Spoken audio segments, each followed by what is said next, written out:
Assalamualaikum warahmatullahi wabarakatuh. Kami dari kelompok 10 yang beranggotakan saya sendiri, Najima Sundari, Hairudin Asalak, Muhammad Edwin. Di sini kami akan membawakan materi tentang program tindak lanjut proses dalam pembelajaran.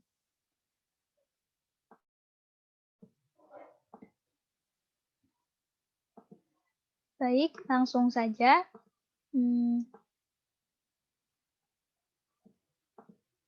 Di sini saya akan menjelaskan mengenai program tindak lanjut. Program tindak lanjut adalah suatu program yang dilakukan setelah mengetahui hasil dari suatu penilaian. Program tindak lanjut pada dasarnya berkenaan dengan pembelajaran yang akan dilaksanakan selanjutnya. Pembelajaran selanjutnya ini merupakan keputusan tentang upaya perbaikan pembelajaran yang akan dilaksanakan sebagai peningkatan mutu pembelajaran. Nah, dalam program pendidikan, program tindak lanjut ini memiliki berbagai bentuk. Yang pertama, ada program pembelajaran tuntas. Pembelajaran tuntas atau mastery learning merupakan model pembelajaran yang melatih siswa untuk cepat dalam menguasai materi pelajaran. Melalui model pembelajaran tuntas ini, maka diharapkan siswa itu dapat dengan mudah menguasai pembelajaran dan menumbuhkan kemampuan dalam memecahkan masalah, secara mandiri maupun kelompok. Nah, untuk program pembelajaran tuntas ini merupakan suatu strategi yang memberi kesempatan belajar secara individual sampai pembelajar menuntaskan pelajaran sesuai irama belajar masing-masing. Lalu, yang kedua ada program remedial. Mungkin kata remedial ini sudah tidak asing lagi bagi kita. Nah, remedial ini berasal dari kata bahasa Inggris remedy yang berarti memperbaiki, obat, dan atau menolong. Program remedial adalah suatu pembelajaran yang memperbaiki bagi siswa yang hasil belajarnya masih di bawah standar yang telah ditetapkan oleh satuan pendidikan. Program remedial ini disesuaikan dengan karakteristik kesulitan belajar yang dihadapi siswa. Nah, dalam prosesnya, remedial ini lebih ditekankan pada usaha perbaikan melalui metode mengajar, menyesuaikan materi pelajaran, dan lain-lain. Mungkin secara khususnya, kegiatan remedial ini bertujuan membantu siswa yang belum tuntas menguasai kompetensi yang telah ditetapkan melalui kegiatan pembelajaran tambahan. Nah, contohnya di sekolah itu ada menetapkan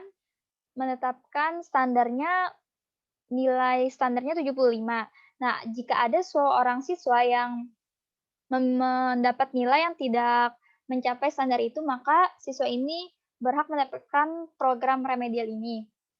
Lalu selanjutnya ada fungsi-fungsi program remedial. Yang pertama ada fungsi korektif, yaitu untuk memperbaiki cara belajar siswa dan cara mengajar guru, yakni dilaksanakan berdasarkan hasil kesulitan belajar siswa yang ditemukan. Yang kedua ada fungsi pemahaman, untuk meningkatkan pemahaman guru dan siswa terhadap kelebihan dan kekurangan dirinya, yakni memberikan pemahaman lebih baik kepada siswa maupun guru. Yang ketiga, ada fungsi penyesuaian, yaitu untuk menyesuaikan pembelajaran dengan karakteristik siswa, penyesuaian guru terhadap karakteristik siswa. Yang keempat, ada fungsi akselerasi, yaitu untuk mempercepat penguasaan siswa terhadap materi pelajaran. Yang kelima, ada fungsi pengayaan, yaitu untuk memperkaya pemahaman siswa tentang materi pembelajaran. Yang terakhir, ada fungsi terapeutik.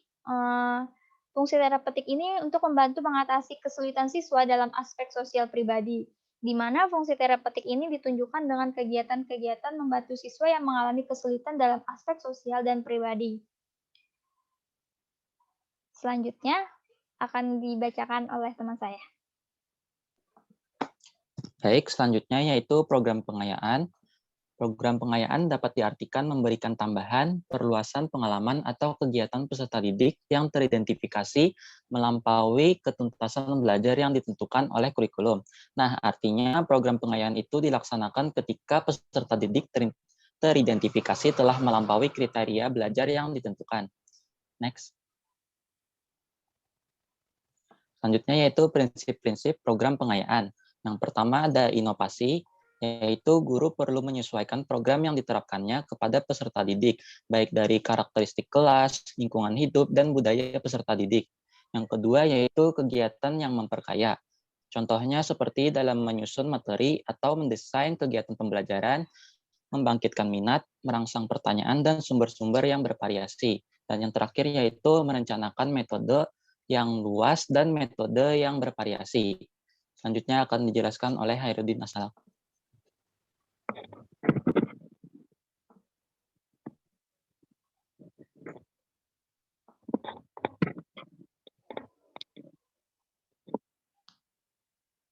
Selanjutnya yaitu program akselerasi atau percepatan. Akselerasi adalah program layanan belajar yang ditujukan bagi mereka yang memiliki kemampuan tinggi atau IQ di atas 130 agar dapat menyelesaikan studinya lebih cepat dari anak usia rata-rata sesuai dengan kecepatan dan kemampuannya. Ikhwan tahun 2015. Jadi program akselerasi dapat diartikan sebagai suatu proses pendidikan bagi siswa yang mempunyai kemampuan di atas rata-rata ataupun luar biasa dan dapat menyelesaikan masa belajar lebih cepat dari yang seharusnya. Program akselerasi berbeda dengan loncat kelas karena siswa juga tetap harus mempelajari materi seperti anak reguler lain. Namun akan lebih cepat karena kemampuannya di atas rata-rata yang dimiliki oleh anak pada umumnya.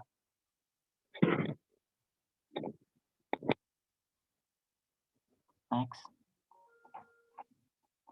Selanjutnya yaitu tujuan program akselerasi. Yang pertama memenuhi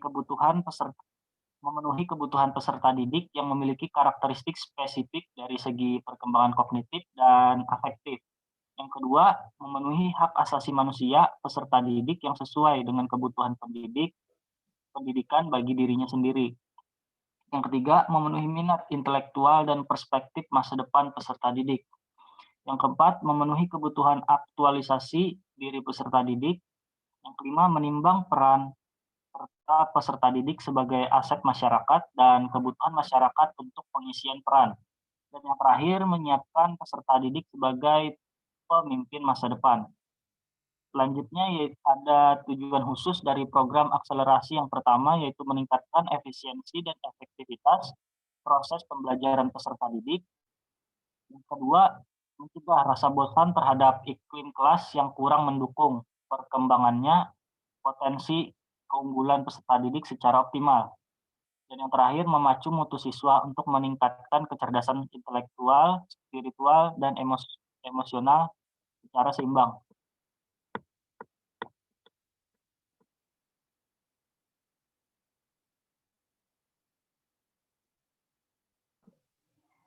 Baik, terima kasih.